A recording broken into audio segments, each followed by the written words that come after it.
Hello everyone, I am Susmita. Welcome to my channel. So Andhra Pradesh state cooperative bank limited నుంచి మనకి పోస్టుల భర్తీకి మనకి నోటిఫికేషన్ అనేది రిలీజ్ చేశారండి అఫీషియల్గా.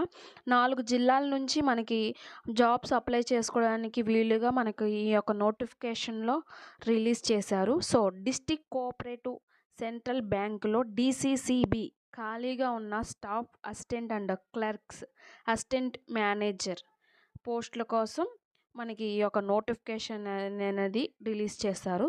సో దానికి సంబంధించిన డీటెయిల్స్ అనేవి ఈ వీడియోలో ఎక్స్ప్లెయిన్ చేస్తున్నానండి. కంప్లీట్గా చూడండి. ఫస్ట్ టైం కనుక ఛానల్ చూస్తున్నట్లయితే సబ్స్క్రైబ్ టు మై ఛానల్. చూస్తున్న వాళ్ళు ఎవరైనా సబ్స్క్రైబ్ చేయకపోతే ప్లీజ్ సబ్స్క్రైబ్ చేయండి. అండ్ వాట్సాప్ గ్రూప్కి సంబంధించిన లింక్ డిస్క్రిప్షన్లో ఉందండి. So follow to my WhatsApp group channel. So మనకి డీసీసీబీకి నుంచి మనకి ఒక నోటిఫికేషన్ అనేది రిలీజ్ చేశారు. సో అప్లై చేయడానికి ఇది ఆన్లైన్ విధానంలో అప్లై చేయాల్సి ఉంటుందండి. లాస్ట్ డేట్ వచ్చేసరికి January 22.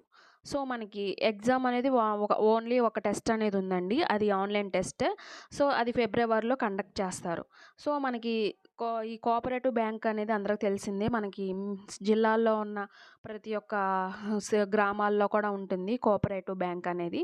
సో 4 జిల్లాల నుంచి మనకి నోటిఫికేషన్ అనేది అఫీషియల్గా రిలీజ్ చేశారు. జిల్లాల వైజ్గా మనకి ఆ యొక్క నోటిఫికేషన్ అనేది ఖాళీలను బట్టి మనకి రిలీజ్ చేస్తూ ఉన్నారు. సో మనకి ఈ నోటిఫికేషన్లో 4 జిల్లాలకు సంబంధించి ఒక ఖాళీల భర్తీకి ఒక నోటిఫికేషన్ అనేది రిలీజ్ చేశారు. సో మనకి ఇక్కడ చూసుకున్నట్లయితే గుంటూరు, కృష్ణా, శ్రీకాకుళం, కర్నూలు ఈ 4 డిస్ట్రిక్ట్ల నుంచి మనకి ఈ యొక్క నోటిఫికేషన్ యొక్క వేకెన్సీ అనేది రిలీజ్ చేశారు. సో ఇది అప్లై చేయడానికి ఏ జిల్లాల వాళ్ళు ఆ జిల్లాల్లోనే అప్లై చేయడానికి అయితే అర్హులనమాట. దీంట్లో ఒక టర్మ్స్ అండ్ కండిషన్ అనేది ఉందండి. ఏ జిల్లాల వారు ఆ జిల్లాల్లోనే అప్లై చేసుకోవాల్సి ఉంటుంది. సో మనకి జిల్లాల వైజ్గా రిలీజ్ చేస్తూ ఉన్నారు. సో నేను మీకు అర్థమయ్యేలాగా జిల్లాల వైజ్గా ఎన్నెన్ని పోస్టులు అయితే ఉన్నాయని చెప్పేసి నేను తయారు చేశాను. సో అది ఒక బోర్డు అనేది తయారు చేశాను. సో దాన్ని బట్టి మీరు చూసుకోండి. సో దీన్ని ఆన్లైన్ విధానంలో అప్లై చేసుకోవాలి. అప్లికేషన్ లాస్ట్ డేట్ అనేది మరలా చెప్తున్నాను, 22 జనవరితో ఎండ్ అవుతుంది. అండ్ ఎగ్జామ్ డేట్ అనేది ఫిబ్రవరిలో ఉంటుంది. సో మనకి మన జిల్లాల వైజ్గా రిలీజ్ చేస్తున్నారు కాబట్టి ఏ జిల్లాలో వాళ్ళు ఆ జిల్లాలోనే అప్లై చేసుకుంటే ఒకవేళ జాబ్ వచ్చినా మన లోకల్లోనే మనం జాబ్ చేసుకునే ఆపర్చునిటీ అయితే ఉంటుంది. సో మిస్ చేసుకోమాకండి. సో దీనికి కాంపిటీషన్ అనేది కూడా చాలా తక్కువ ఉంటుంది. సో అన్ని జిల్లాల వారికి application date, starting date, closing date and exam date అనేది సేమ్ అనమాట. సో మనం ఇక్కడ చూసుకున్నట్లయితే గుంటూరు వేకెన్సీస్ ఇక్కడ చూసుకున్నట్లయితే మనకి ఓపెన్లో మనకి 37 అయితే ఉన్నాయండి టోటల్. అండ్ పిఏసిఎస్ అంటే ఆల్రెడీ ఆ జాబ్స్లో వర్క్ చేస్తున్న వాళ్ళకి 13 అయితే అలోకేట్ చేశారు. టోటల్ మనకి 50 ఉన్నాయి అనమాట. సో పిఏసిఎస్ అంటే ఏంటంటే ప్రైమరీ అగ్రికల్చర్ క్రెడిట్ సొసైటీ అనమాట పిఏసిఎస్ అంటే. సో ఆల్రెడీ వర్క్ చేస్తున్న వాళ్ళని అర్థం. సరే నెక్స్ట్ వచ్చేసరికి కృష్ణా డిస్టిక్ కూడా same application date and ending date and exam date same అనమాట. సో దీన్ని చూసుకున్నట్లయితే మనకి టోటల్ ఓపెన్ వాళ్ళకి 49 ఉంది అండ్ పిఏసిఎస్ వాళ్ళకి 17, టోటల్ వచ్చేసరికి 66 అనమాట. ఇలా అయితే ఉన్నాయి. అండ్ ఫిజికలీ హ్యాండిక్యాప్డ్స్ వాళ్ళకు కూడా మనకి ఇలా ఉన్నాయి అనమాట జాబ్స్.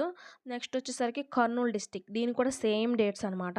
సో దీనికి వచ్చేసరికి చూసుకున్నట్లయితే మామూలుగా ఓపెన్ వాళ్ళకి 37, పిఎస్సిఎస్ వాళ్ళకి 13, టోటల్ మనకి 50 అయితే ఉన్నాయి.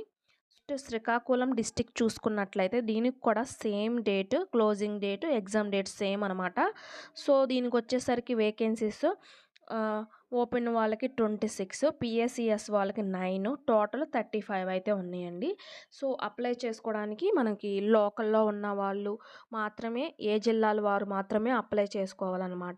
సో మనకి ఇప్పుడు 4 జిల్లాలు రిలీజ్ చేశారు. నెక్స్ట్ ఇలా వేకెన్సీని బట్టి 4 జిల్లాల వైజ్గా మనకి వేకెన్సీస్ని బట్టి మనకి నోటిఫికేషన్ అనేది రిలీజ్ చేస్తారు. ప్రతి జిల్లా నుంచి వచ్చిన నోటిఫికేషన్స్ అనేవి నేను ఈ వీడియోలో మీకు ఎక్స్ప్లెయిన్ అయితే చేస్తాను. సో మీరు నా ఛానల్ని సబ్స్క్రైబ్ చేయండి. సో మీకు తెలిసిన వారికి కూడా నా వీడియోస్ని షేర్ చేయండి. సో, సెలక్షన్ ప్రాసెస్ వచ్చేసరికి మనకి online test. Only 1 online test అనేది ఉంటుంది. అది 100 మార్క్స్‌కి కండక్ట్ చేస్తారండి ఆన్‌లైన్ టెస్ట్. సో, దీనికొచ్చేసరికి మనకి ఇంగ్లీష్ లాంగ్వేజ్ నుంచి 30 క్వెషన్స్ 30 మార్క్స్‌కుంటుంది. రీజనింగ్ నుంచి 35 క్వెషన్స్ 35 మార్క్స్‌కి అండ్ క్వాంటిటివ్ యాప్టిట్యూడ్ వచ్చేసరికి 35 క్వెషన్స్. ఈచ్ క్వెషన్ 1 మార్క్ కింద 35. Total 100 questions 100 మార్క్స్‌కనమాట. టైం వచ్చేసరికి 60 మినిట్స్. సో, దీనికి నెగెటివ్ మార్కింగ్ కూడా ఉంది. 1/4 అంటే 0.25 మార్క్ అనేది కట్ అవుతుంది ఒక రాంగ్ ఆన్సర్‌కి. 4 రాంగ్ అయితే 1 మార్క్ అనేది కట్ అవుతుంది ఒకవేళ in case. So, how to apply వచ్చేసరికి మన ఆన్‌లైన్ విధానంలో అప్లై చేసుకోవాల్సి ఉంటుంది అఫీషియల్ వారి సైట్ ద్వారా. సో, ఫస్ట్ అప్లికేషన్ రిజిస్ట్రేషన్ చేసుకొని తర్వాత పేమెంట్ చేసేసి తర్వాత డాక్యుమెంట్ స్కాన్ చేసి అప్లోడ్ చేయాల్సి ఉంటుంది. So, photo and signature and left thumb impression and handwritten declaration అనేది చేసి మన సర్టిఫికేట్స్ అన్నీ అప్లోడ్ చేయాలన్నమాట. సో, ఇవన్నీ స్కాన్ చేసి అప్లికేషన్ అప్లై చేసుకోవాలి. సో, దీనికి అప్లికేషన్ ఫీ వచ్చేసరికి so, SC, ST and physically handicapped and ex service మ్యాన్‌కి 500 అండి. జనరల్ బీసీ వాళ్ళకి ఏమో 700 అన్నమాట online fee. So so, age limit వచ్చేసరికి 20-30 ఇయర్స్ మధ్యలో ఉండాలి. అక్టోబర్ 10, 2024 కల్లా 30 ఇయర్స్ లోపల ఉండాలి. అండ్ ఏజ్ రిలాక్సేషన్ వచ్చేసరికి ఎస్సీ, ఎస్టీ వాళ్ళకి +5 ఇయర్స్ అండ్ బీసీ వాళ్ళకి +3 ఇయర్స్ అండ్ ఫిజికల్లీ హ్యాండిక్యాప్డ్స్‌కి +10 ఇయర్స్ అండ్ దీంట్లోనే మళ్ళీ ఫిజికల్లీ హ్యాండిక్యాప్డ్ ఎస్సీ, ఎస్టీ వాళ్ళకి +15 ఇయర్స్ అలా బీసీ కేటగిరీకి ఫిజికల్ అలా 13 ఇయర్స్ అలా అయితే ఉన్నాయన్నమాట ఏజ్ లిమిట్. ఎనీ డిగ్రీ క్వాలిఫికేషన్‌తో అప్లై చేసుకోవచ్చండి. మళ్ళీ English and local language Telugu ఉంది కదా! తెలుగు అనేది స్పష్టంగా ఇంగ్లీషు, తెలుగు అనే లాంగ్వేజెస్ అనేవి రావాలి. అండ్ కంప్యూటర్ పరిజ్ఞానం అనేది ఉండాలి. ఈ ఎలిజిబిలిటీతో అప్లై చేసుకోవచ్చండి. సో, శాలరీ వచ్చేసరికి అన్ని అలవెన్స్‌తో కలిపి మనకి 33,637 రూపీస్‌తో ఉందన్నమాట శాలరీ. జిల్లాల వైస్‌గా మనకి ఇలా రిలీజ్ చేస్తా ఉన్నారండి. సో, జిల్లాల వైస్‌గా మనకి రిలీజ్ చేసినప్పుడు నేను వీడియో అయితే చేస్తాను. సో, నాకు సపోర్ట్‌గా మీరు సబ్స్క్రైబ్ చేయండి. ఇంగ్లీష్ అండ్ జనరల్ నాలెడ్జ్‌కి సంబంధించిన పీడిఎఫ్ అనేది మెటీరియల్ అనేది నేను ప్రిపేర్ చేశానండి. సో, దానికి సంబంధించిన నెంబర్ డిస్క్రిప్షన్‌లో ఉంచుతానండి. వాట్సాప్ నెంబర్ మీకు కావాలంటే దానికి వాట్సాప్ చేస్తే మేము ఫాలో అప్ చేస్తాం. సో, 99 రూపీస్‌కనమాట. సో, కావాలనుకున్న వాళ్ళు ఆ నెంబర్‌కి వాట్సాప్ చేయండి. 812564247171. సో, అప్లై అది దానికి వాట్సాప్ చేయండి. సో, అన్ని కాంపిటేటివ్ ఎగ్జామ్స్‌కి సరిపోతుంది ఆ మెటీరియల్. సో, అప్లై కావాల్సినోళ్ళు దానికి వాట్సాప్ చేయండి. So, thank you so much. Please subscribe to my channel and follow to WhatsApp group channel. Thank you so much.